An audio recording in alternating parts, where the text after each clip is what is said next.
from the forgotten days of antiquity, when warriors locked horns beneath the gods to represent the struggle of all mankind, to prove one's honor, to exhibit one's strength, to exude machismo and help pick up ancient chicks.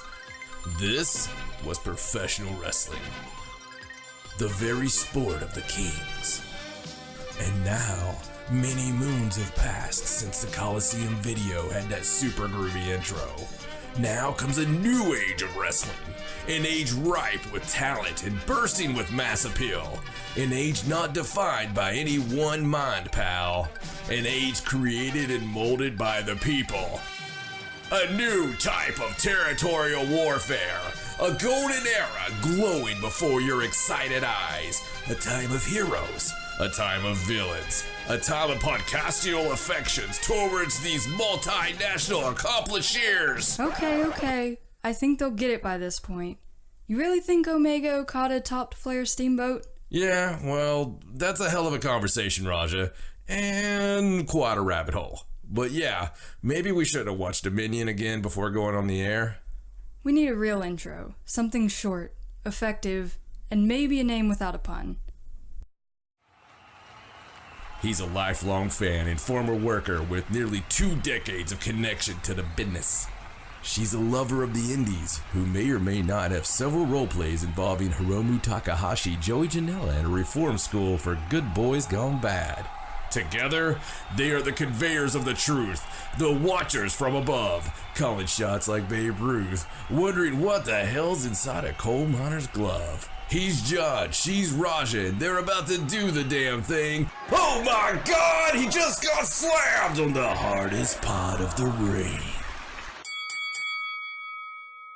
Hello and welcome to the hardest part of the ring. I'm your host, John Edwards, and joined, as what will be always, by the lovely Raja. Hello. The lovely and mysterious fact keeper herself. That's me. That is you. So we got a lot to talk about. Oh yeah, we do. First episode, but it's jam-a-packa. We picked a good time to start this thing up. I'm telling you. So we're going to go through some Dominion results here in just a few minutes because Dominion, quite possibly, is the most fantastic card of all time. I would definitely put money on that. I think it's just nuts. It's really bananas to me because, you know, you got Wrestle Kingdom. Wrestle Kingdom was wonderful. It's just great. And we were so like pumped up for that. You know, everybody was taking days off from work and, you know, putting everything into it, and it happened, and it didn't let you down. No.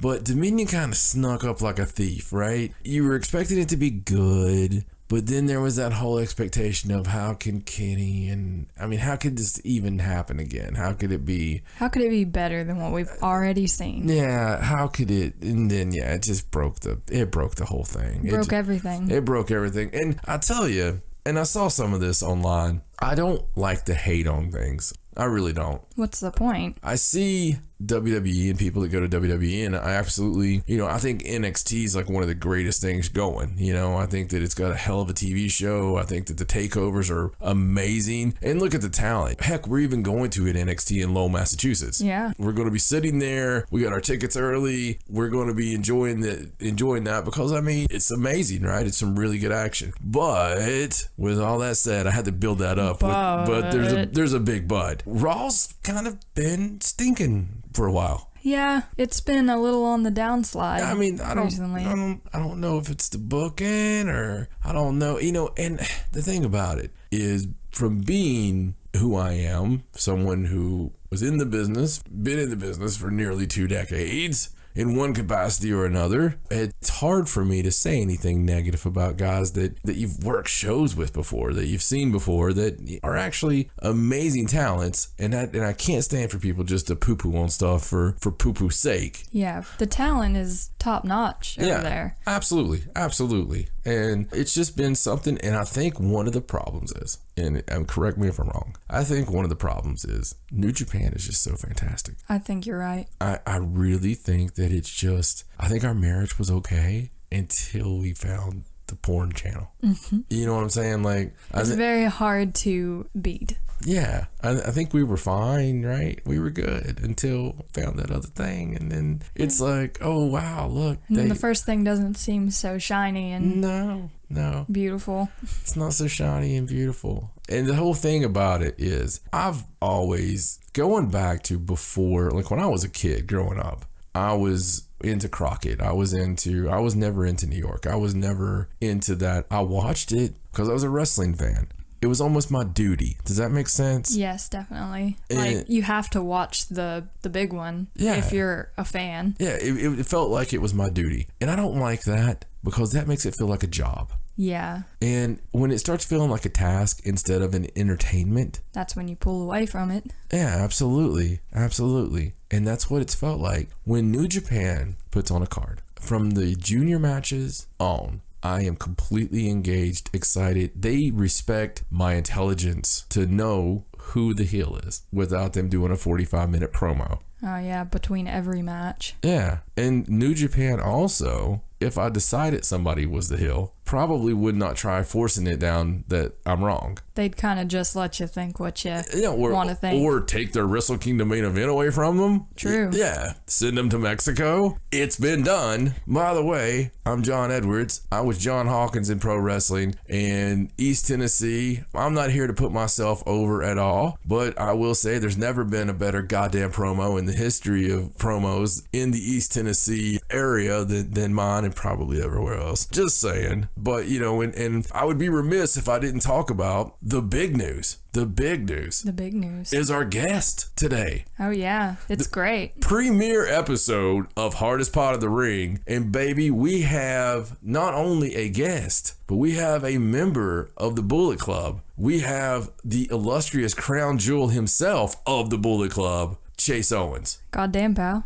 Goddamn, pal. Chase Owens is here. Chase Owens is going to let us know, tell us like it is. He's going to talk to us. We'll get into some stuff about his career, maybe some stuff he did with a handsome bald man. Think he'll talk about that? He may slightly put me over just a little bit. Just a little bit. He may. Well, or he may pretend he never met me. He might be like, what are you talking about? I met Ricky Morton and that was it. Ricky, yeah. Yeah. Who was that? That one guy that just followed me around for part of my career. I don't even remember. Yeah. It's like, that guy's a fan. He just ran up to the ring and like acted like he was with me, and it was so weird. I don't know what's funny about it is most of the stuff that I did with Chase was more behind the scenes stuff. It was because I seen this kid who was just freaking amazing. He was in high school, and honestly, he had already been working probably a year, and I'd seen his name on posters. He wasn't even using his last name, not his fault. But me and Chris Richards went to a show, and he was bumping better than most. Oh, you love a good bump. And I do.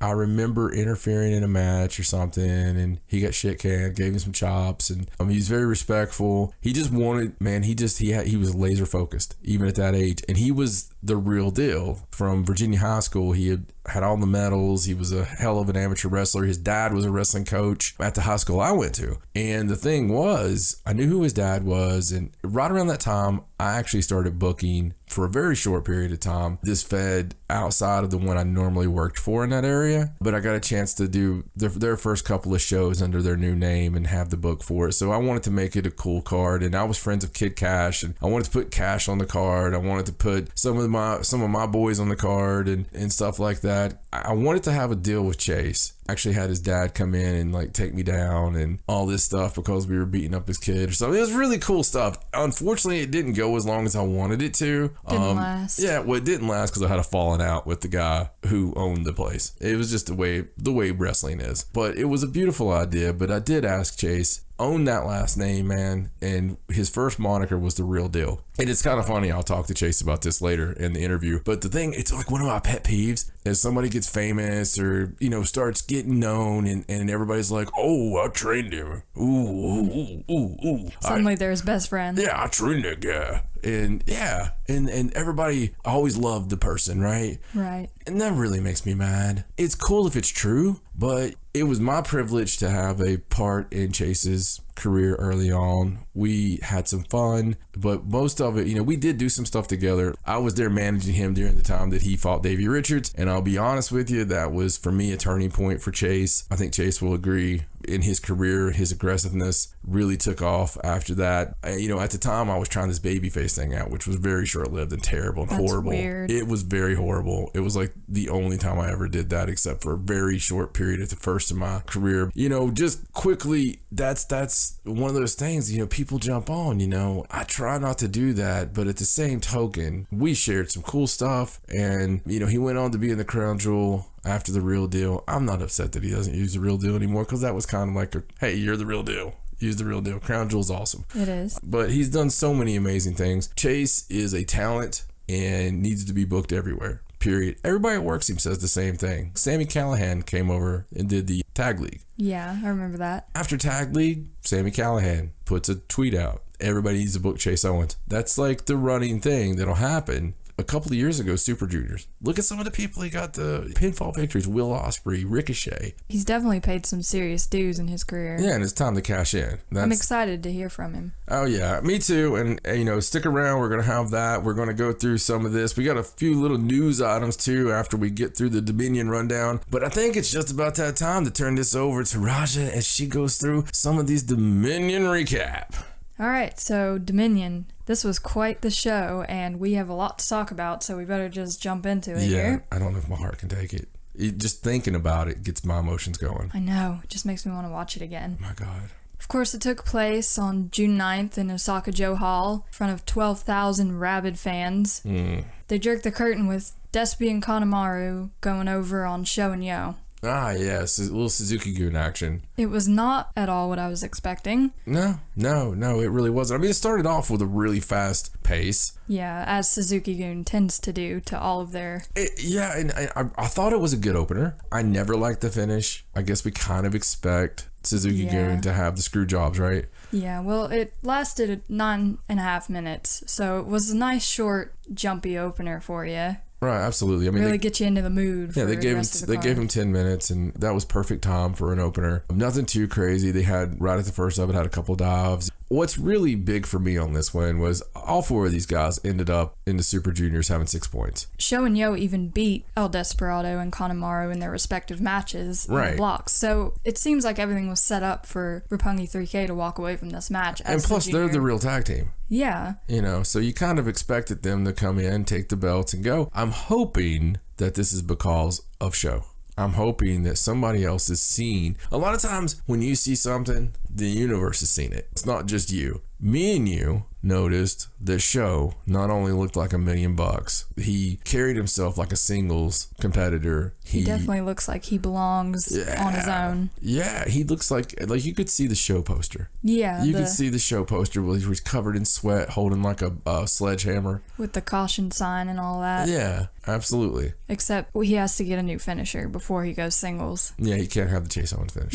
I mean, I don't care if you like wear a bow in your hair when you're doing the package pile driver, or you put like one of your feet up or something like that. It's still a package pile driver, pal. It is. I'm going to need you to change that, please. Just throwing that out there. Just a little notice before you start getting all fancy with your career. Yeah, just throwing that out there. So this match ended by way of cheating. Yeah. Surprise, surprise. Yeah, well, Suzuki. Nice whiskey bottle to the head for old Sho there. A whiskey bottle to the head will always do it. It was nice, structured, technical wrestling. It was, yes, yes.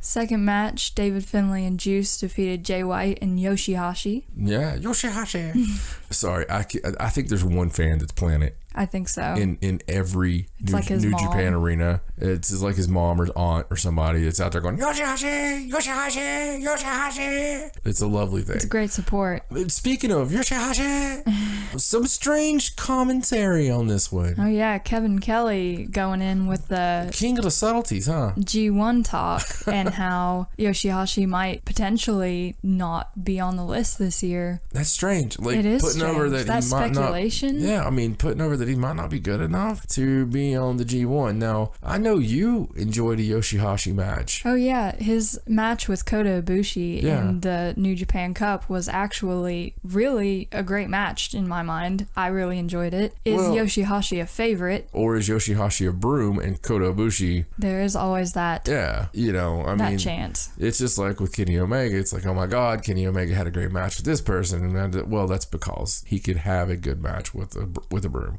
I could see a G1 without Yoshihashi. I wouldn't be upset. No, I wouldn't be upset. There's something about the appealing part of it that's not. He doesn't have that curb appeal. He doesn't have that draw really. There's not anything that he's doing to help that either. I mean, in this match, he sort of just felt like a placeholder for the setup of Juice versus Jay White, which we're obviously gonna see soon. There's not a lot of emotion, man. I think that Yoshihashi probably has the same thing about like that Sonata does for me. Like Sonata is super athletic, right? Right. Just amazing athletic, and when his hair's down, by the way, pal, you need to let your hair go down. He looks like a freaking model. He looks great. He's amazing, but he's missing something as far as it's like here's Sonata's face when he's excited. Okay, I'm making the face right now. It's pretty flat. Here's Sonata's face when he's sad. It's the same face. Just to let you know. You can't see it. I know it's a podcast. Here's Sonata's when he's, really horny. It's the same exact face, except I'm doing something with my eyebrows. He doesn't exactly have the facials down, does he?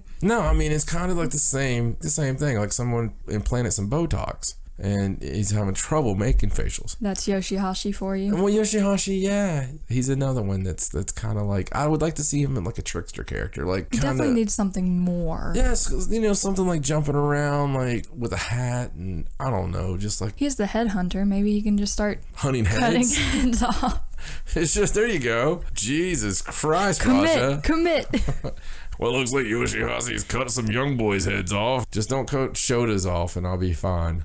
Now we move to Suzuki and Zack Sabre Jr. getting the win over Yano and Ishii. Well, this one has some cool setup to it. Oh yeah, this is definitely going into a whole setup with Suzuki and Ishii and their hard-hitting style to just beat the crap out of each other at some point. I think they've actually set the match for Rev Pro, right? Yeah, they've set it for Strong Style Evolved UK. The second night, it'll be Suzuki versus Ishii. Right, which we'll get into a little bit after the Dominion results, but still, yeah.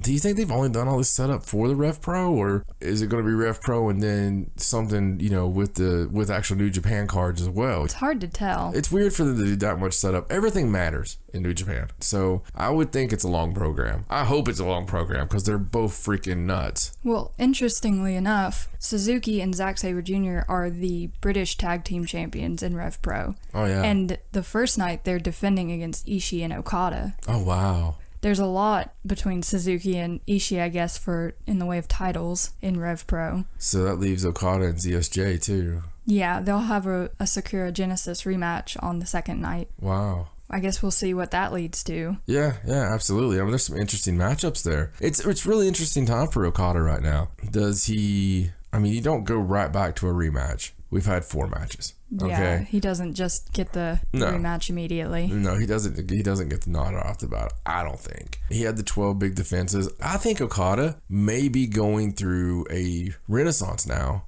He's still under 30. This might be the time for him to add a couple of new layers to his character. Get out and about and learn some new things. He just got beat, man. He gets to face that and go out and spread his wings a little bit. So it'll be interesting to see where he goes from here. Character-wise, I agree. Good match. It was what it was. I do want to talk about one thing, though. Every time I see ZSJ now, I've got to go find this Defy card. There's a little thing floating around the internet right now, the internet machine, of a Walter chop on ZSJ. Walter is mean. It's beautiful. It's just a beautiful chop, and it makes me happy in small ways. But we're going to have to check that out. Still, though. I'd love to see that. They could put it over, but Brody King Live. If you haven't seen Brody King live, and Brody King's at your local wrestling arena, you need to go out of your way, brothers and sisters. Go see it. And see Brody King just to hear the man chop. It's ridiculous. Especially if he's chopping Eli Everfly. Oh my God. We went to a Limitless show. And if you don't know about Limitless, check out Limitless Wrestling.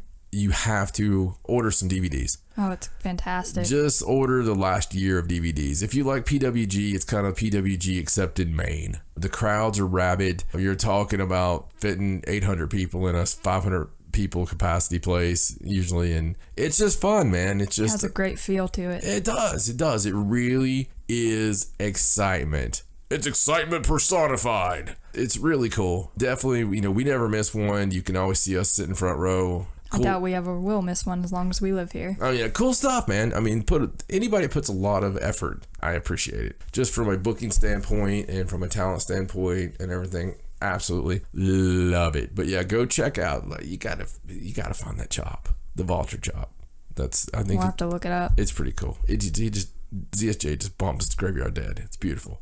All right, moving along here, we have Goto, Elgin, and Tai Chi, with Elgin coming out as the new never open weight champion. Not expecting this one, be honest with you. Me either. Really did not expect this. I didn't know I wanted that to happen until it happened, and then I was like, you know what? That might actually be some good matches come out of this. Elgin looked very trim. It looked like he was going for a junior run. He was like all muscle in his new gear. Yeah, all muscle. He's got his new shiny new gear. Really put a lot of work into himself, it seems. It's like the maybe not bad luck Fale level. Have you seen these pictures of Fale? I haven't. Oh my God. Does he look good? He looks amazing. He is a sexy man. That's exciting. He has went down completely to, I don't know, he's about AJ Styles size now. Of course, I'm joking, but he is super thin. That's impressive. Yeah, he's super thin. He's looking good. Yeah, you're going to have to check some of these back. I can't wait to see the boys back. I miss them. We need to see GOD. We need to see Fale. We need our Tongans. Oh, yeah, absolutely. It was what it was in this match. It was a decent match. Seemed like potentially setting up Goto getting a rematch because he wasn't the one to get pinned. Yeah, I like to give ratings too. We've been tossing around what kind of ratings we want to give. I know we didn't rate these first matches because I don't know. Because they would be. I mean, they're good. They're good matches, but they'd probably be around. We could use the Horseman rating system this time. I think that's a good idea. I think we can use some different rating systems. The Horseman rating system for us is you can either go by the fact of go from Paul Roma to Ric Flair. Of course, Paul Roma being on the low end. On the low end of that. I hope I don't really have to explain that. But instead of being mean about it, which I won't do, we'll go by the 1 to 4 horsemen. That sounds like a good idea. And so far, most of these were good. I would put them at like 2.5 horsemen. They were kind of in the mid-range. I would put them at like 2.5 horsemen so far. I mean, even no. I'd put them about 2.5 horsemen. And maybe I'm spoiled by seeing such good action all the time. And if I say 2.5 horsemen is a good match, that means that most of your Monday Night Raw is a 1 horseman. Yeah. So in comparison. Yeah. Here. So what do we have up next? Up next, we have Sonata and Evil versus the Young Bucks. Of course, the Young Bucks came away as the new tag team champions. Yes, the IWGP Heavyweight Tag Team Champions. I think you cannot say enough the fact that they've been trying to get heavyweight. Finally, they're heavyweight as far as New Japan recognizing them as heavyweight tag team champs. And that's a big deal, man. That's a really big deal. I think that's where Will Ospreay needs to go, and we'll talk about that shortly, but not because of any change in his appearance, but because I think that it's interesting. I like to see the Young Bucks against bigger people. Yeah, we've seen the Young Bucks go against people like War Machine. Yeah, it's nice because from a selling aspect,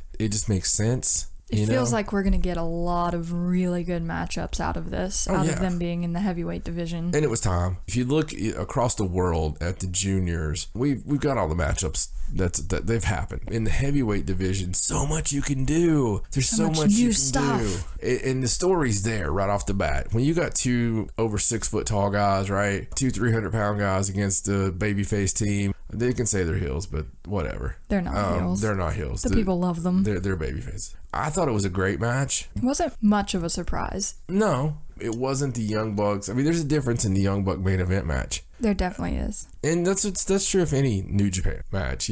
I would still say that we have 3 1/4 horsemen on that. Oh yeah, easily. I would definitely say that just from the standpoint of the sell and some of the stuff that happened and some of the false finishes and everything. It was a really good match. I loved it, and I'm really excited to see where this heads, I'm just glad that Sonata and Evil can finally go back to being separate wrestlers. Yeah, hopefully they can go back to being singles wrestlers. I think we have the rematch coming up on we do. July 7th, right? Yes, at the Cow Palace. They are facing the Young Bucks again to try to get those titles back. Yeah. Let's hope that doesn't happen. Yeah, you know what? That match, I think, will top this match just from being in the Young Bucks' backyard. There's so much expected of the Bucks there. And Do you think they'll step it up for their... Well, yeah, and they drew the damn house. I mean, you put them in SoCal. Yeah, people are going to rush in waves. Oh, absolutely. And that would be true anywhere. But we're asking a whole lot. We got the All-In that sold out, right, in Chicago. You got the Cow Palace with all these. I mean, there's a lot going on as far as ticket sales go. It's kind of crazy without some weekly national... It's hard to keep up. Like a USA Network type show. It's hard to imagine they're able to do this basically from the popularity of being the elite. Yeah. You know, I think being the elite is what is selling the houses out. It's drawn in a lot of new fans. Absolutely. Put wrestling back in the foreground. I think it has a huge part to it. But hey, you know, you can bring all the people there, but when they get there, if there's not something exciting and good, they're not going to stay there. The cool thing is people got brought in, and then you have all the coolness of New Japan. Right. And that's really, you can't go wrong with that. So next we have Rey Mysterio, Jushin Thunder Liger, and Tanahashi versus Cody, Marty, and Hangman. It was about 11 and a half minutes long. Yeah. And the Bullet Club went over. Oh my God, where to start? Number one, Rey Mysterio looks like he's 13 again. He looks great, and he's moving great, working great. Yeah, he looks great. We saw him on some shows last year, and he didn't move that way. You know, it looks like he definitely got back into shape for this. He looks amazing. He really looks amazing. And plus, he's just he's a superstar, right? I mean, he's a legend. It's lovely to see him there. I love him in New Japan. Something about him in New Japan. Him and Jushin Thunder Liger. Oh my God, the matchup possibilities are just amazing.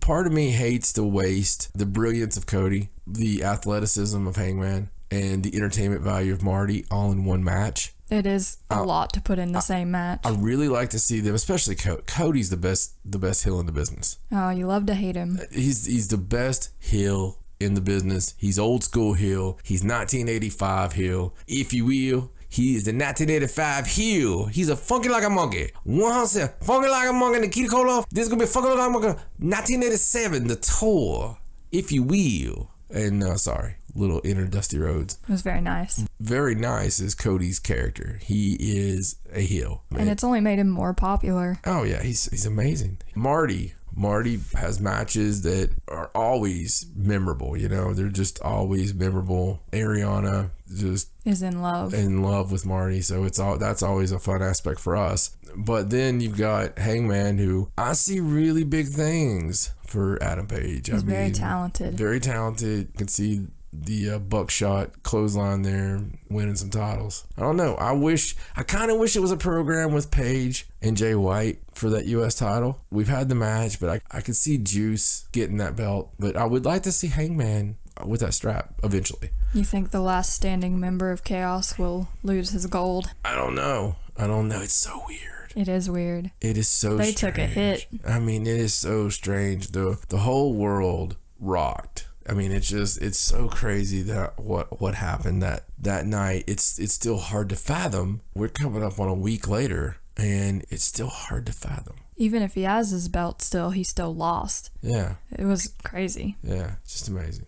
All right, coming up next, we have Will Ospreay versus Hiromu Takahashi. Yeah. Nice 20-minute match there. Oh, yeah, absolutely. Oh, my God. This match, of course, Meltzer doesn't have his star ratings out yet. This is another one I would like to rank, though. I would definitely throw this one up to the 3.5 Horsemen. I would agree with that. It's definitely up there. Meltzer, interestingly enough, if you go back to Super Juniors, the finals of the Super Juniors, you have Ishimori and Hiromu, right, in the final. Yeah, that was a great match. Absolute great match. Meltzer gives it 5.5 stars. Now, usually it's just Omega and Okada, and people don't understand. This guy, I grew up with Meltzer ratings, and Meltzer ratings were stingy, buddy. They're stingy, okay? You get a couple 5-star matches a year. What we've been pleasured to have the last few years, it's unreal. It's ungodly, the amount of amazing matches you're seeing, and he gave it 5.5 stars. He said he would have gave it 6, but he didn't want to reward such a dangerous match. I could see that. But 5.5 stars is a pretty damn good reward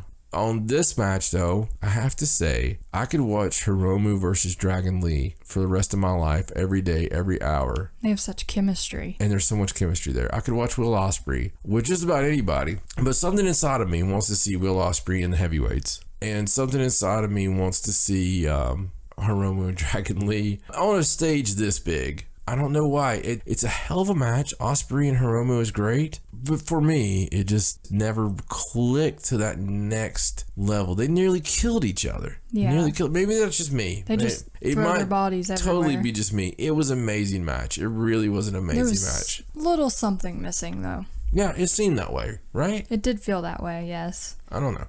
We come up on our co-main event here. Oh, God. Naito versus Jericho. A 17-minute beatdown. Just bizarro world. It was intense. It was bizarre. It was just absolutely bizarre. Jericho comes out, does his thing, beats the crap out of Naito. Beats the crap out of Naito. And, we get some juice. We get that Naito's cheeks bleeding at one point. It's just crazy. But the real crazy part to this, Naito is super over in Osaka. I mean, he's super over everywhere. But People love him. But he's super over in Osaka. For some reason, they turned on him. They were booing him when he started giving Jericho back what Jericho was giving him. Yeah, they were cheering for Jericho the whole time. Even when they were beating up someone they claimed to love. Yeah, it was really weird. It was eerily familiar. It's just crazy. It's just... The match was great. You think it was Four Horsemen great? No. No. I think that it was 2 3/4. For what it was. Yeah, I think it was great for what it was. It was shocking. It was definitely a shock to the system. We got some of Jericho's signature moves. We got a couple line salts. We got a code breaker. We got the line tamer. We got, some of that stuff. But for the most part, it was just a beatdown. It was punching and kicking. It was Bruiser Brody. It was 1986. It was at the Mesquite Rodeo in Texas. And it was Brody and Abdullah. That's what I seen anyway. Do you think we'll see this new Jericho again on his next defense? Jericho this time had the different makeup. He's so good at recreating himself, but right now he is playing the part of Stan Delarian Hansen in Japan. He's just that guy. He's going to come in and he's a loose cannon. He's got the name value, and people are excited about that now. He's come in and he's killed people at press conferences. He's done all this stuff. It's exciting. You don't know what's going to happen. Yeah, it's definitely a ride. I love that. And Jericho also is the most kayfabe motherfucker on the planet. Jericho can say one thing on his podcast and then do a completely entirely different thing. He knows how to play, yeah. Oh, kizze fizze. He is the absolute bomb diggity at it. And I love being worked. When you can work me, it makes me very happy. Oh, it's great. It's thrilling. Yeah, and he's the king of working. I'll be interested to see what's next for Naito. It's hard to say. I mean, he's got a match with Bushi coming up. Here's the thing, and we'll talk about this after the main event. Let's get to the main event. And the big one. So speculation with Naito after that. All right, here we are at the big match of the night. Jesus. 65 minutes of just glorious wrestling, storytelling, just amazing, breathtaking action. Psychology 101. How do you even rate a match this good? Well, I would put it 4 horsemen and a manager. This is the 4 horsemen with the Barry Windham edition with J.J. Dillon as well. Damn. With him. That's how much, and you know how strongly I feel about my Barry Windham 4 horsemen. Yes. I'm not an OG 4 horseman guy. I dig the original 4 horsemen. I really do. And they're second for me. But first, it's just Barry Windham, man, as a horseman. Barry Windham was so good as a horseman. He should have been world champion, though. But I digress. We'll talk about that some other time. Flair should have dropped the title to him. Barry should have led the 4 horsemen. Flair should have been a babyface because of that. It's just a long story. Anyway, is that how you would have done it? I'll go into the booking of that, how I would have done that at some other time. But let's go into the greatest match of all time. Oh, where to begin? Well, first fall. How long was it before we even got a pinfall? 30 minutes, almost. Wow. How do you get 2 falls? And I thought Don Callis did a wonderful job of this, right? They build it up, and we get to slip over. He didn't even get a Rainmaker in this first fall at all. Right. No Rainmaker. Some amazing stuff, guys. You just have to watch it. We could go play by play, but it had everything except the Rainmaker. And he traps his legs. He gets it, 1, 2, 3. So at this point, though, Don Callis had done such a great job. Kevin Kelly had done such a great job of selling this. Okada is almost unbeatable. He's had 12 successful title defenses in a row. You just can't beat him. How are you supposed to beat him twice? How are you supposed to beat him twice in a row? It seems impossible. And then we have the second fall is just freaking amazing. We go with the One Wing Angel. Yep, about 20 minutes later. Yeah, which still hasn't been kicked out of. And boom, we have go into the third fall. Right. But the way it's set up at this point, I honestly felt like Okada was somehow going to... It definitely felt like he was going to pull it out a few times, especially when he finally hit the Rainmaker. Yeah. You would have thought. But sometimes he gets cocky and goes for one too many Rainmakers. Or he tries for a Rainmaker and completely collapses, as he did in this match. Which was beautiful because it was a call out from last year. Yeah, when Kenny collapsed. During Dominion last year, and it's the one part we really pointed out and we loved and we kept rewinding. It was such a little special little nuance of the match. And they called back on it here. And you got to watch every match. You got to watch every second of every match in a row to get the full story because they harken back to each other. Everything matters, man. Guys, we love storytelling.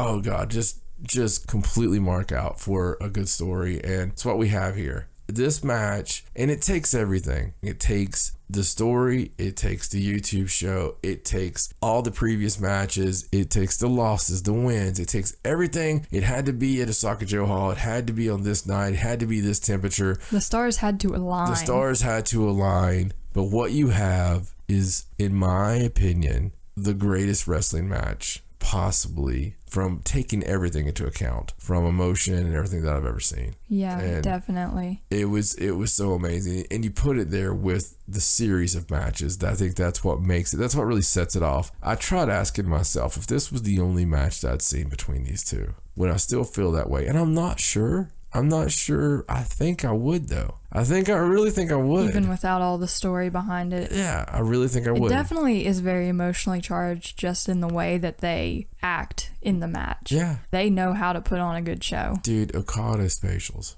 When he takes that V-trigger from behind... Into the turnbuckle. What about the V-trigger that nearly goes into the front row? There was so many crazy things in this match that I thought they weren't going to even get up from. It was nuts. And the commentary team, the United States commentary team, they're so good. Don and Kevin, love them. Amazing. They do such a good job. I wish they could commentate my life. And Django now. Oh, yes. Who gives us translations so we know what's going on.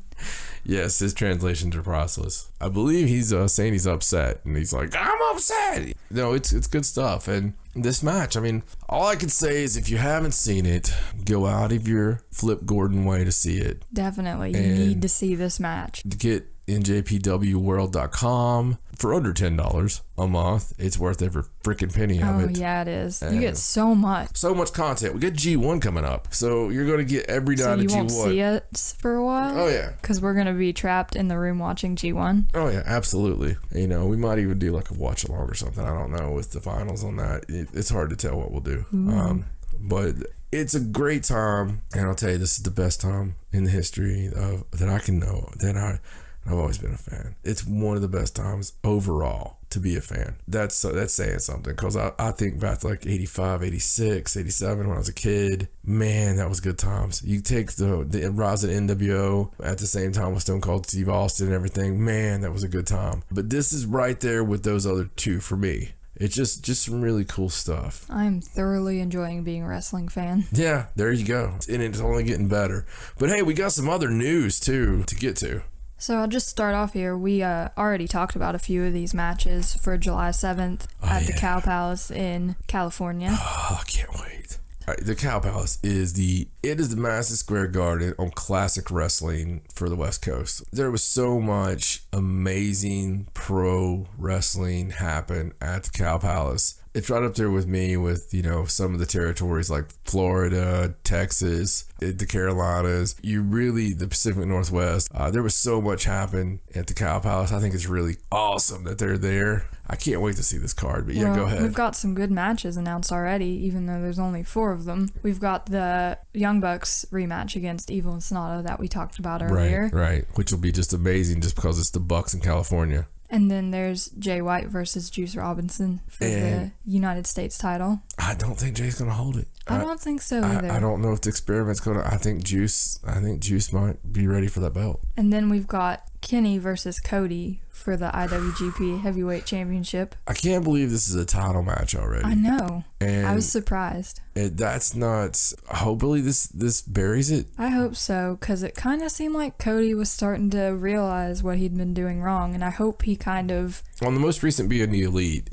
they made it tease where he was going to apologize to him. Even had a weight belt for him. Yeah, and he didn't do it. He walked away, left it laying there. Interesting stuff. I would like to honestly see it buried.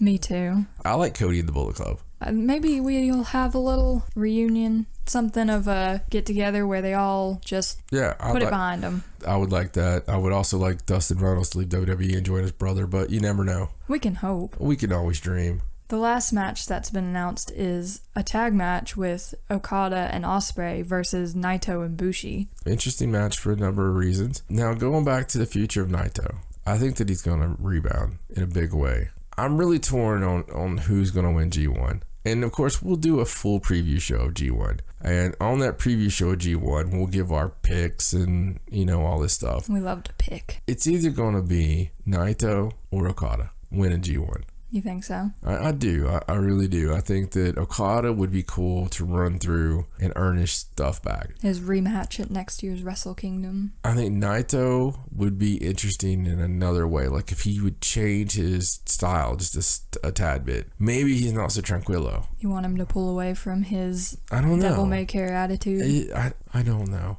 I like his gimmick. I do. It doesn't seem to be working for him much anymore. I don't know. It's weird. They're so popular. It's such a weird enigma what happened. And it's interesting what's going to happen. What's next? Is Ospreay going to be a heavyweight? That would be fantastic. I think Will Ospreay is in G1. I think that's going to be one of those surprises for it. I love surprises. So we'll see how that goes. There should be some incredible matchups for the G1 this year, though. I can't wait to get to it. So we also talked a little about the Strong Style Evolved UK tour. Well, it's 2 nights that they're doing with Rev Pro. Absolutely. I won't go through all these matches, but on night 1 they're going to be in Milton Keynes, and that's when you have the British Tag Team Championship match between Suzuki and ZSJ versus Okada and Ishii, which is going to be weird if Ishii and Okada somehow take those off of them. That would be really strange. It would be. That's not a team you usually think of as a tag team. Of course, Okada's been otherwise engaged up until now. I think I like it, though. And then on night 2, they're going to be in the Manchester Arena, and that's when you get the British Heavyweight Championship between Ishii and Suzuki. Oh, it hurts me just thinking about it. It's going to be a beatdown, you have to imagine. Oh, yeah, absolutely. I mean, that's some good stuff coming up, though. It'll be cool to see another team up under this Strong Style Evolved brand that they've kind of started out first in the United States and now going over to England. Well, I'm pretty excited about it. I'll tell you, we've got like I said, we had the big all-in card, 10,000 sold out in no time, right? 30 minutes. Then you've got the Cow Palace card that'll be sold out. That's gonna happen. And now Ring of Honor is floating around about working a deal where they run Madison Square Garden. I saw that. New York, the home of Vince McMahon. There used to be a contract where you couldn't run there. Like, he had a contract with him because he ran there monthly. I don't think that he has that contract now because they don't run there like that anymore. The big Madison Square Garden network and everything like we used to have, where I still watch my old Gorilla Monsoon stuff. But traditionally, Jim Crockett would have loved to got in there. He got to the Meadowlands. He never got to the Garden, and nobody's ever been able to do it. So is this Ring of Honor kind of flipping the bird? Like, we're popular enough to do this now? Let me tell you, dude. If somebody runs Madison Square Garden, if the Bullet Club runs Madison Square Garden and sells Madison Square Garden out, goddamn, pal. That's all I can say. There's going to be like a shoot up or something. He's just going to lose his ever-loving mind. It's going to be crazy.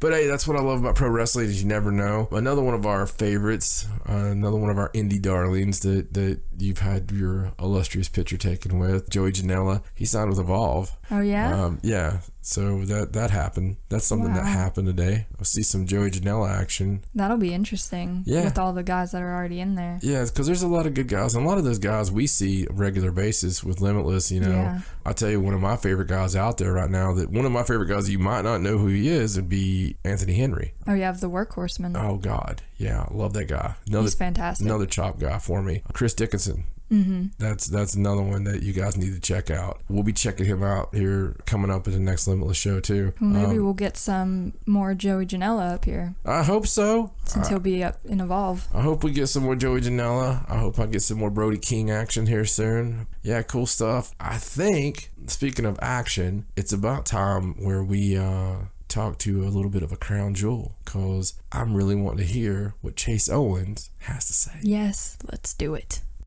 All right, we are joined today, as I promised, with Bullet Club's Chase Owens. I'll tell you a little bit about Chase here, other than the fact that back in the day, one of my better friends in the business saw this guy when he was just starting out. He was just a standout. Even then, you could just tell he was a standout, and we'll get to that. Obviously, Ricky Morton ended up taking him under his wing. We had the privilege of working with him years ago, and he has went on to much bigger, brighter, and better things. And those things would be New Japan Pro Wrestling. Not only that, he's competed in the Best of Super Juniors. He has wins over people like Will Ospreay, pinfall wins, Ricochet. He's a member of the Bullet Club, for the love of God. Not that I'm putting the guy over or anything, but sometimes you got to do things like that when it's the truth. This past year, he was a finalist in Super 8. Just bigger, broader, better things on the horizon for Chase. Chase, you there? I'm here, John. All right, man. It's good to have you on. I appreciate you being the first guest ever on the hardest part of the ring. I don't like that hardest part of the ring. It hurts. Well, you know, usually you're the one slamming other people on it, so that's the good thing. You know, tell me, man, New Japan Pro Wrestling, obviously you're like, what, 4 years in now? Yep, it'll be 4 years in October 13th. Wow, you started out with a bang with that too. Other than that, obviously, the real hard part for me to believe is the fact that you are, what, an 11-year veteran now? 12. Well, see, I need to do my homework. So in April, 12 years, that's crazy, man. To be so young. I feel it. Is that right? I mean, you're still, you know, under 30. The sky's the limit. That's the crazy thing about it for me, is just, you were probably, what, 16 when you started? Correct. I was like 16 and a half. Jeez, man. So I wasn't even able to drive a car yet. I got my license like a month after. So Virginia, that's 16 in 3 months. So I just turned 16, actually. That's crazy. You know, one of my favorite things is when somebody starts getting any kind of success, and I'm just one of those guys that calls things out. Everybody ends up being the guy who trained that person. I gave him his first boots, or I whopped his ass the first time, or whatever. I personally love watching that happen. It's just like when somebody dies, it's always somebody who's their best friend. And everybody's got a story, and they knew them for so long. Yeah, and knew them better than everyone else. And speaking of that, I've got my Chase Owens story, and I have it prepared. I've had it prepared for years. My Chase Owens story is the fact that when I met you, you might not even remember this. You were not even using the last name. That was how early on it was. And I was coercing you into using your last name and using your wrestling lineage coming out in your jacket, and gave you your first moniker that you ended up, of course, not having anymore because it's probably overused everywhere, but the real deal. But yeah, I remember asking you to wear the jacket, and because, I mean, you were the real deal. What was your high school record in wrestling? You had like over 100 wins, right? Yeah, it was like 162 and 23 or something like that. I don't remember exactly, but like 189. Oh, my weight class? Yeah.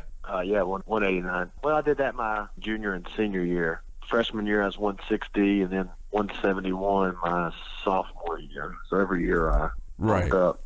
So let me ask you, with that kind of record, I mean, you were good. No two ways about it. Your dad's was wrestling coach, and plus you had a pretty hardcore wrestling coach anyway at Virginia High. You probably had chances or opportunities to take that on further instead of going into professional wrestling. Is that right?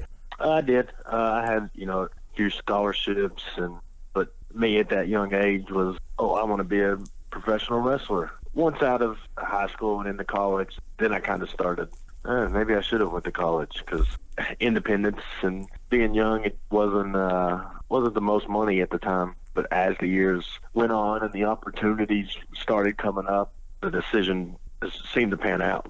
Absolutely. And speaking of that, I mean, you were talking about the money changing really in independent wrestling. And I know a lot of that is, you know, your name value obviously has shot to the moon over the course of the years. Even before New Japan, you were an indie darling. There was no two ways about that. You had some classics with people like Davey Richards, AJ Styles. You already had the value out there as being a great hand. Have you noticed just the rise and the popularity of independent wrestling? I mean, it's exploded.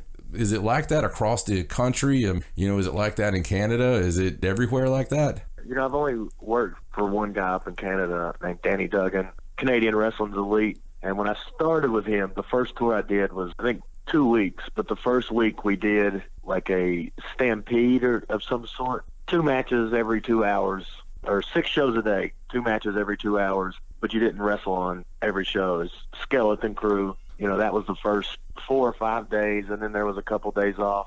And then the actual tour was like 5 days long. I was there about the same time I started going to Japan. You know, I've been there about 4 years, but now he just finished up a tour, which I wasn't on because I was in Japan, but it was 25 straight days across 5 different provinces, I think. Jesus. He did Manitoba, Ontario, Saskatchewan, Alberta, and British Columbia. So now he's got 25 straight days going across 5 different provinces. You know, I haven't done one of those tours because nothing against him, but luckily I've been in Japan during the tours, and when I do come back, I'll usually go to his last 4 or 5, which are usually the better shows at the end of the tour as well.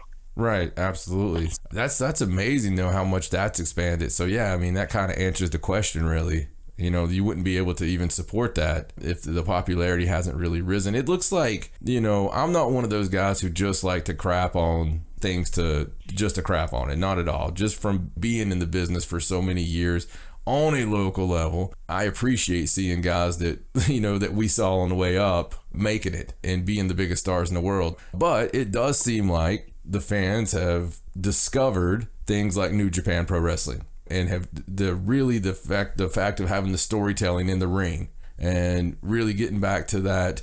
It's not as much something new, and this might just be my opinion, but it's not as much something new as something very old school with the style that you're working over there. It seems like even having the multi-man set up the matches the next night on a tour, and when you do have a singles match, so much importance being behind that. It's just, I personally love it. But what's been the hardest thing style wise or probably not now, but 4 years ago, what was the biggest adjustment for you to make style wise between the States and working in New Japan? You know, I won't say it's the same, but wrestling's pretty universal.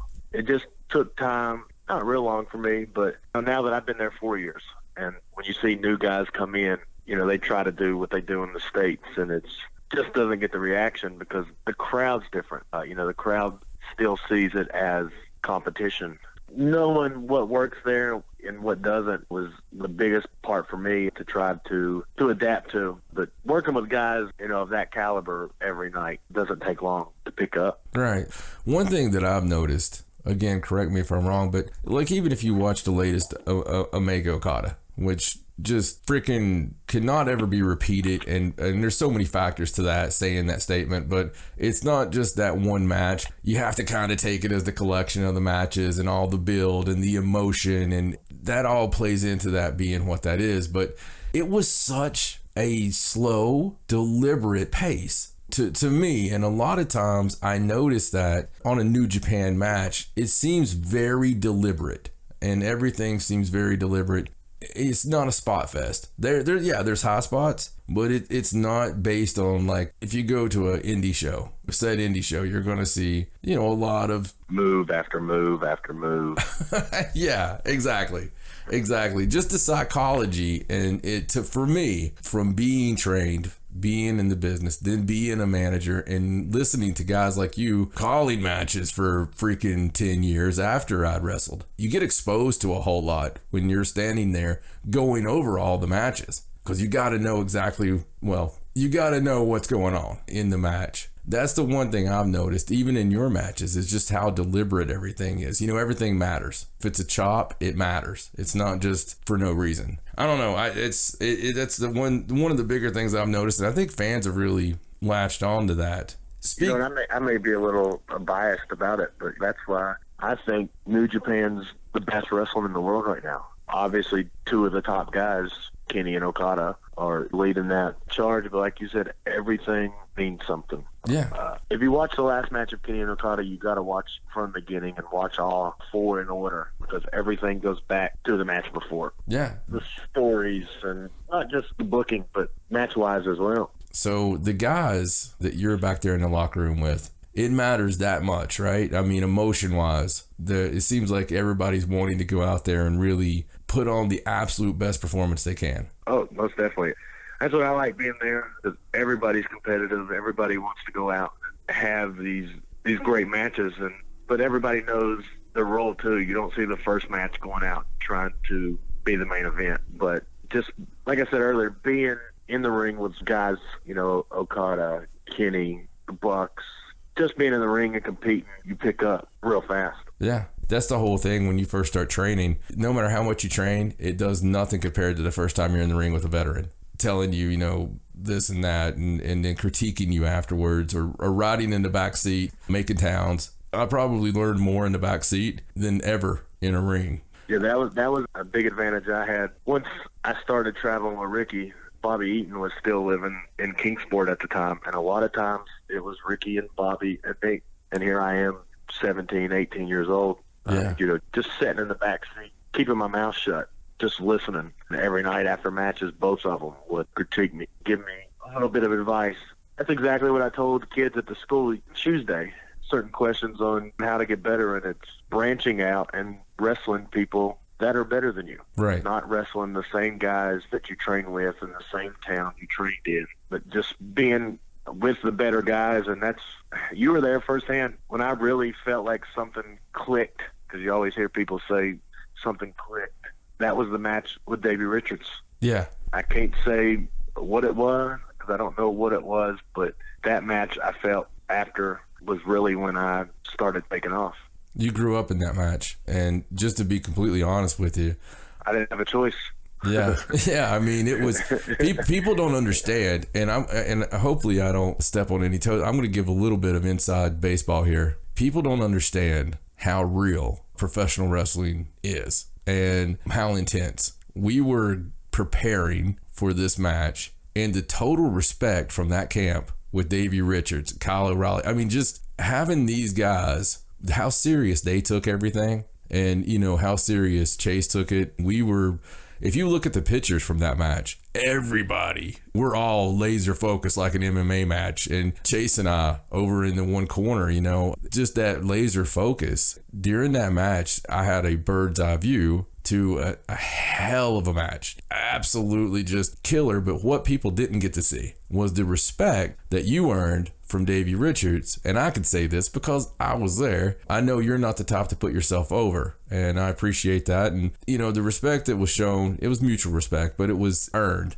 It was a hell of a night, and it's cool that you remember it that way, because I point to that match quite often, that night as well, with your career, because you had done a lot of good stuff, had a lot of good matches, but there was something there that really, you had a different level. I remember there being a different aggression to you after that, and it seemed like the in-ring Chase Owens had a hell of a lot more aggression, sort of started taking over and leading the match after that match. Is that a fair assumption? Yeah, I believe so. That at that point, that match was a dream match that I wanted. I've been watching Davey on Ring of Honor or whatever, but then when Tony messaged me and said, "We've got Davey booked, it's you versus Davey," it was excited, but oh man, I better prepare. And never been hit so hard in my life. Pretty much had to fight back. And I remember when I came back through the curtain, Tony grabbed me and hugged me, and he said, "Holy shit, I didn't know you had that in you." Yeah. Because like you said, the aggression in the match was, and it had to. Davey's a super intense dude, and his style brings that out. Again, that match was what really set me off, I believe, and I can never thank him enough for that. Yeah, and that's He could have easily came in and phoned it in. I mean, he was the Ring of Honor world champion at the time. yeah. But he didn't. He brought everything he had, and again, that I learned, and that's where I really took off. I do believe that's where, whatever it is, that's where it clicked. Absolutely. And yeah, it had a big match feel. It felt like we were in front of 30,000 people, but all you could hear was that ring. I got to share that intensity in that night and just seeing it from you. But yeah, it's really cool what happened after that, because it was just a string of success right after that with a who's who really across the years that you started facing and getting the respect that you very much deserve. All right, so speaking of that, so far with 12 years in the business, what would you consider, and this is really a hard question to answer, but what would you consider your favorite match? I really don't think it's hard. That's me versus AJ Styles. When I started wrestling, that was who I wanted to be like, and I'm sure you remember I wore the vest with the hood and did a lot of AJ's moves, and it took 9 years to get that match, but it happened, and it was my favorite match. Behind it's Davey, of course. I've matches with Okada in Japan. There's been a lot to name the list. Yeah, I can see the AJ. I mean, just from, like you said, that being the guy. That's actually, a question I have written down here, like, who was your favorite wrestler coming in? I would have guessed AJ Styles just from the emulation, but yeah, I always say when I was a kid, my favorite wrestler was Hulk Hogan. Savage. But once you got into the business and started learning a little bit and who to watch to really up your game, AJ was at the top of that list, and now everybody's getting to see that at WWE. He's still one of the best wrestlers in the world. Yeah, and no signs of slowing down either, even with changing his style. I think with people like AJ, once you start pushing 40, I can really see where that style, a safer style, is great. Absolutely great, but it's not like he's not still putting on some of the best matches in the world. So it's hats off to AJ Styles for being able to work around, being able to still put on incredible matches like that. Well, speaking on some, kind of on that same token, if you were just chilling, I'm sure the last thing you want to do on your day off is watch some wrestling. I think you'd rather play some PUBG. But PUBG. I love PUBG, but I hate PUBG at the same time. Well, I mean, you can tell people here. I mean, makes me so mad. If I talk to you, a lot of times you are enthralled in that. So what other games do you like to play?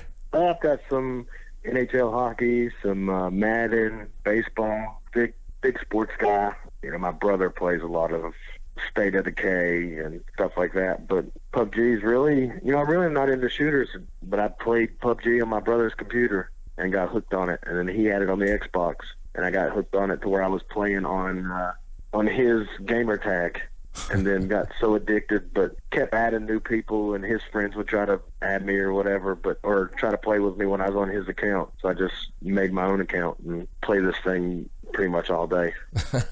It's I've seen like some NBA players and stuff that they've had to ban it because their game started going down. That and like Fortnite both. Well, let's just imagine if you're coming home, Chase Owens is going to sit down and watch some old wrestling for enjoyment purposes. What is it you would put in and watch? I definitely watch some Rock and Roll Express. I try to look up some Smoky Mountain Wrestling from back in the day. Flair, Shawn, Triple H, and those are all the guys that you watch to pick up the little things, that make a match great. Because matches aren't how many moonsaults you can do or anything like that. It's getting the fans emotional and vested in the match, in the storyline. Yeah, absolutely. I actually believe in it, and the little nuances too. You're so freaking smooth in the ring, man. Just picking up things like transitions and little things like I remember Regal, just watching Regal, trying to learn from watching the matches. I used to watch a lot of CMLL, as funny as that is, to pick stuff up, but putting the foot in the back of the knee to take him down to a knee. Little things like that. I love stuff like that. I'd like to see a good top wrist lock. Yeah, that's good stuff. And I agree with you. Some old Rock and Roll Express. If you ever want to learn the art of the sell, watch Ricky Morton. There'll never be anybody better that I can ever imagine, seeing than Ricky Morton in 1986. Some of those jobs, I mean, my God,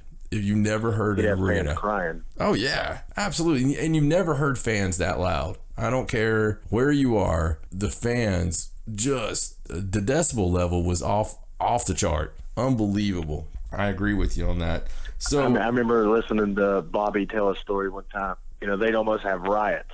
If the baby faces were up, then the fans calmed down. Bobby said he remembers one time he was trying to get Ricky to fight back because he's, you know, here comes fans over the railing. Ricky wouldn't fight back, just messing with Bobby. And Bobby, you know, fight back.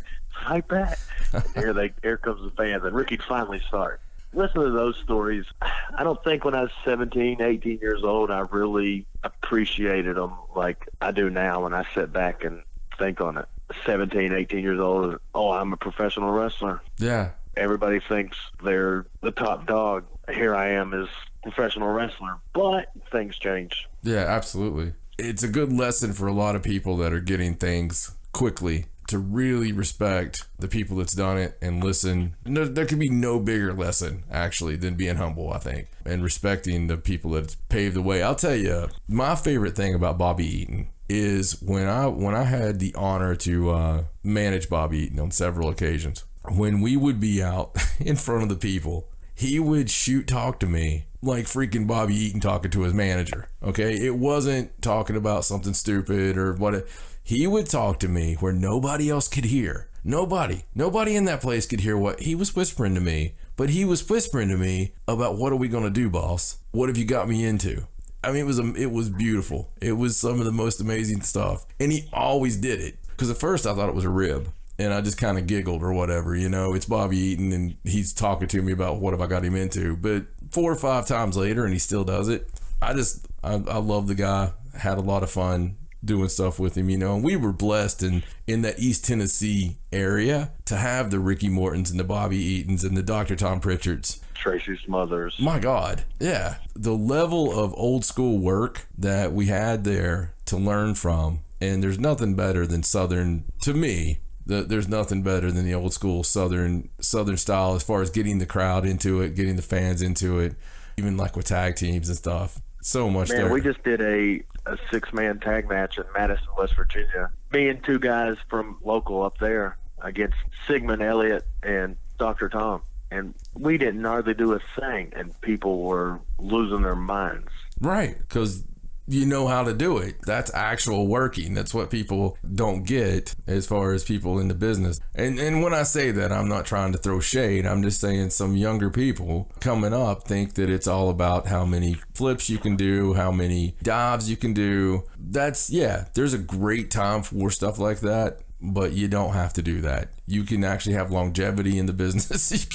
You can save your neck and still get them tore up. You know, that's like 12 years now, and knock on wood, but besides my tooth being knocked out at one time, I've never had any major injuries wrestling. That's because of my style. I don't go out there and do tons of flips and risk braining my ankle. I mean, there's always a risk, but you know what I mean? The flips, if you slip and you're off just a little bit, you know, you got a broken leg or whatever. Absolutely. So I've never had and even when I had my tooth knocked out, I think I was out like 2 weeks.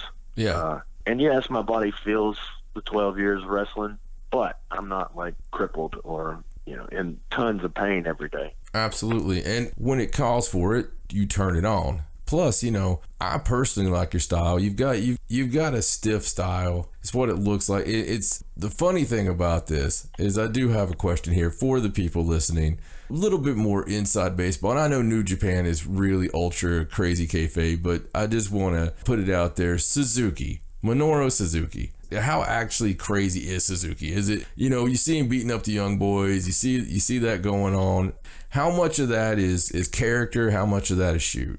I think it's all him. You know, I don't think anything's character. But like you said, that poor Desperado every day sparring with him. Desperado's going to be one of the toughest guys because he takes those beatings every day. But, you know, even when wrestling Suzuki, I try not to make eye contact with him. You know, he's that scary. Yeah. I don't think people realize, you know, that he beat Ken Shamrock in MMA fights years ago, you know, when they were in their primes. Right. Ken Shamrock was at the time that Suzuki beat him, he was, legit one of the baddest guys on the planet. Yeah, and I think Suzuki's pushing like 50, and he's still in great shape. Oh yeah, he looks amazing. He looks like he's in his late 30s. So that's crazy, and maybe it was a little bit of a loaded question because I may or may not have talked to you about that before in the past, but I still think it's a great point to make up. Those poor young boys. Jesus Christ. Those guys. He beat them up outside the ring. Yeah, they go through so much. I love the young Lions. So do you ever get a chance to work out with them, show them anything and on the young boys? On occasion, I've grabbed one or two and had them amateur wrestle around, and a lot of them are wrestling based. I think Oka, I don't know what it's called over in Japan, because in the States it's the state titles or whatever, but Oka was some kind of wrestling champion. Oh, wow. In high school. So every once in a while I'll grab him and roll around with him and just try to knock some of the rust off, and it's great cardio. Oh yeah, absolutely. So we talked about your favorite match. So as far as that goes, what about favorite series of matches? Your favorite opponent throughout the years? Either Jason Kincaid or Sigmund. Those are the two guys that I've wrestled thousands of times. Right. Every night was something different, and Jason, he's a guy that doesn't get the credit he deserves. Lately, he's been picking it up, being able to to wrestle on the WrestleMania Access weekend. Just did a tour in Japan for DDT. He's really getting the recognition. He's with Evolve for a while. I think he's still under a contract with Evolve. I always said Jason was the best guy that I've ever been in the ring with that didn't have a contract anywhere. And I truly believe that. Yeah, he's definitely a wrestler's favorite wrestler kind of guy. So he does something new every single match. Yeah, and it's amazing to watch him. I remember the first time we had him down from West Virginia, just going off. I was on the stick. I was on commentary, and already knew from West Virginia, but he just never let up. But the thing with it, you guys can put on, I have seen some of the most amazing matches, and anybody listening, you can find some of it on YouTube. You can find some of it going back to NWA Smoky Mountain, Innovate, but also just random places people have recorded, because just like with Sigmund, they've, as Chase said, they've worked thousands of times, and they're all really good, high quality stuff. The thing about it's probably like a night off for you, but you wouldn't be able to tell that from seeing the match. Oh, for sure. Those guys are super smooth, and even though the matches aren't, when you have guys of that level, it makes the night easier because those guys are so good. Yeah, right. Well, let me ask you, with all you've been through and the success you're having with New Japan Pro Wrestling, and honestly, the way New Japan Pro Wrestling is exploding, has your end game, has it changed any? Your thoughts of eventually going to New York or eventually being a WWE, has that changed, or how do you feel about that now? I think everybody's goal is to eventually be at WWE. But for me, I don't see that in any of the near future. With the expansion of New Japan, not only have they had New Japan World the last few years, and now they're coming into the States and running these special shows. One of the goals is expansion. I'm really happy with where I'm at right now, and I don't see leaving anytime soon on my end. I could be fired the next week or whatever, but there's no aspiration right now for me to go to WWE. Right. And that's not a knock on WWE. Just I'm happy with how I'm treated and the money I'm making, and just the schedule's a little tough, but it's working, and this is the best times I've had in my career.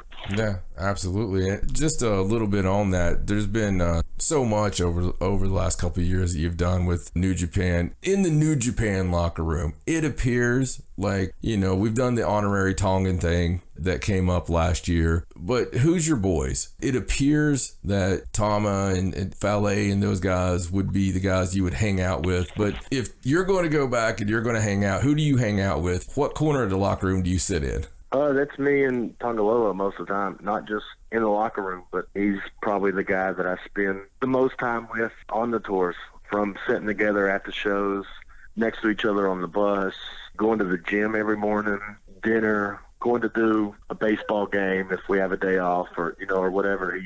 He's the guy that I spend most of my time with. Do you guys get recognized quite a bit over there? Oh yeah, over there it's ridiculous. We make a joke, me and Fale, which he said that him and Carl Anderson used to joke about, when they would go out somewhere at the dinner or whatever, like we'd say, all right, let's go out and be famous. Yeah. It's almost like you can't go anywhere without being recognized. At customs at the airport, it's questions, and then as soon as you give them your card that shows you work for New Japan Pro Wrestling, it's, oh, go on. Wow. Like, never have any problems walking into the gyms. That's crazy. As a kid, for me, I was the biggest Japanese mark. Even going on to when I was first starting to train, I was like a huge Hayabusa mark. Back when I was a kid, I would actually order the tapes and Land of the Rising Sun, and there was always something so exotic. But I think the thing I loved more about it was the actual culture of the Japanese people and how much the respect they had, how much honor meant to them as a cultural difference, and not just in the wrestling, but just from the people. All right, man, I really appreciate your time here. I got to ask you just a couple more things here. Where do you see Chase Owens the rest of this year? Like, where would you like to see your career or Chase Owens in New Japan or even somewhere else, but for the rest of this year and over the next couple of years, what would you like to see happen for your career? I believe I'm still in New Japan. Like I said earlier, I'm not looking to go anywhere. That's where I think the best competition is, and that's where I want to be. So I'm hoping they're still there. Maybe a couple different title reigns, never title, tag team titles. You never know. Yeah, well, I'm calling this one out right now. I would love to see you in the never title picture. It's something that I personally think you would absolutely fit right in to that. As long as Suzuki's not holding it. Yeah, I agree on that one.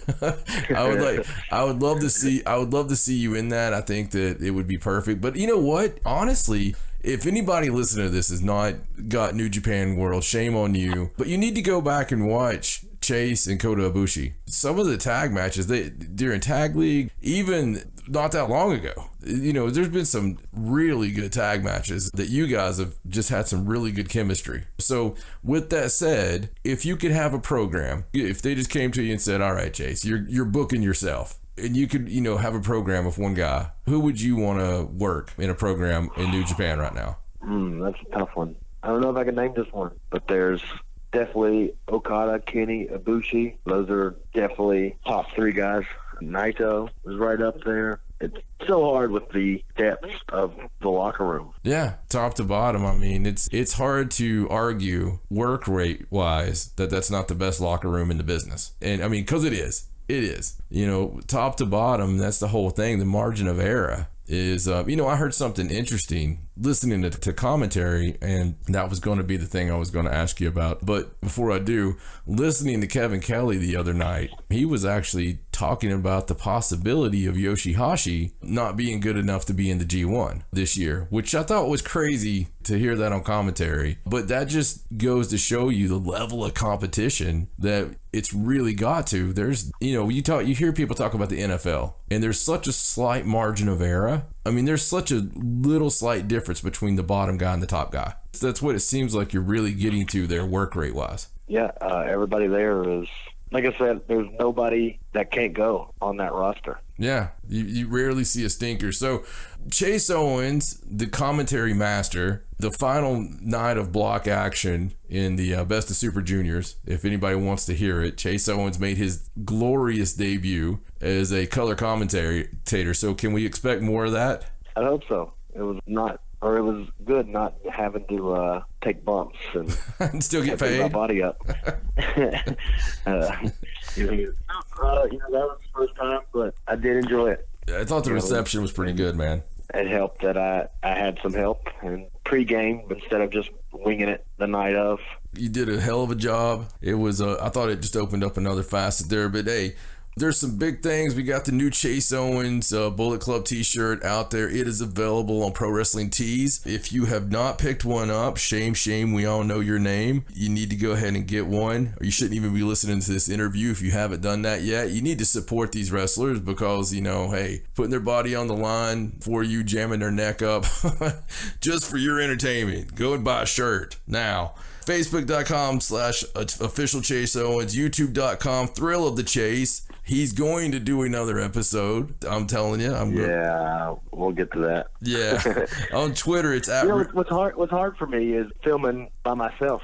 And that's what gets me a lot of times. Is hard to film things that I'm doing while I'm by myself, or things happen and I don't have the camera running. I need to get some kind of GoPro and just have it strapped to me at all times running. Yeah, well, I think people, honestly, there's been some great feedback on that, and I love it. And if you haven't checked it out, youtube.com/thrill of the chase, go there and hit subscribe. Chase will be adding content there, and it's actually put up a couple of videos, really good stuff. And, to be honest, when we were talking about the culture, people just like seeing stuff from Japan. I mean, right now it's the hottest thing going. You're not only in the hottest group going today, but you're also in the hottest company by far. So I think they'd probably just tune in just watching the bus sitting in the parking lot, to be honest. On Twitter, at Real Chase Owens. Instagram, same thing, Real Chase Owens. ProWrestlingTees.com/Chase Owens. Go there and get your shirt. Also, store.collarandelbowbrand.com. Just search Chase Owens on there. So go make sure you pick up some shirts, support Chase. Chase, really appreciate you taking time out of your schedule to join us today on the hardest part of the ring. I really appreciate it, brother. Best of wishes to you. I appreciate you, man.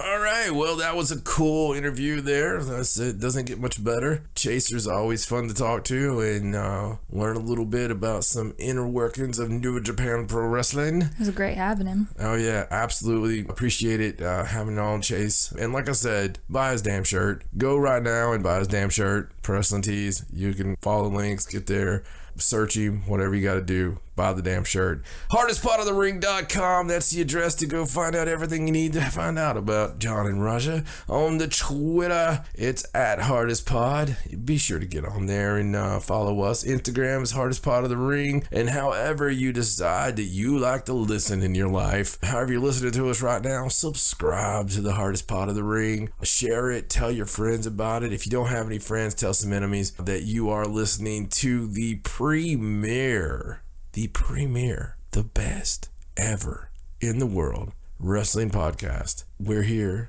and we're here to stay, and we love you so much. Really hope you enjoyed being here as much as we enjoyed having you here. Until next time, for the lovely and magnificent Raja, my name's John, and so long from the Hardest Part of the Ring. Good night.